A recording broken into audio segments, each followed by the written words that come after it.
Hi, I'm Noah Bombard, and here's what's happening in the ET Newsroom Tuesday, March 23rd. Now, as if we hadn't had enough news in the last couple weeks about flooding, the New England Montessori school yesterday found itself in 4 to 6 feet of water. Now, it wasn't due to a rain or an overflowing river, but an 18-inch pipe that burst, flooding the school, which actually rents space out of the First United Methodist Church here in North Andover. Now, in addition to the story, we've got a video up online of a lot of the damage. It's really devastating. They had about 68 kids in the school. The school was pretty much completely destroyed.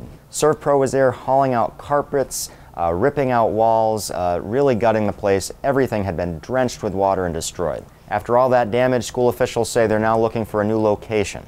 Now, the economy may still be tough, but there's one thing that's really booming in New Hampshire, and that is alcohol sales. A story online right now shows that New Hampshire alcohol sales are up by 4.62% over the beginning of this fiscal year, since about July of 2009. Now, sales in 2009 totaled about $512 million, and officials say sales are already surpassing that with the fiscal year not even over yet. Now, where are the additional sales coming from? Well, a lot are obviously coming from within New Hampshire.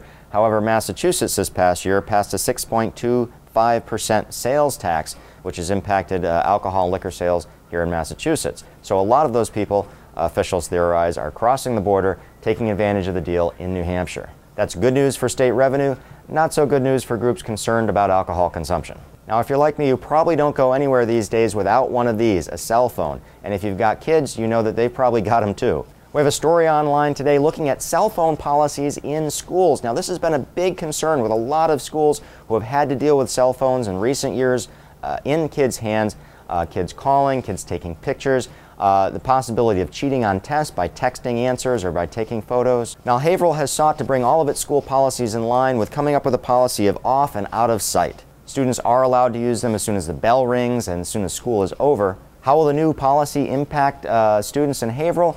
Officials say it won't be a huge impact. They've already confiscated about 400 cell phones this year. The story by our own Sean Regan looks at policies in other school districts in the area. If you've got a kid in school and you're curious about cell phone use in school, check that story out.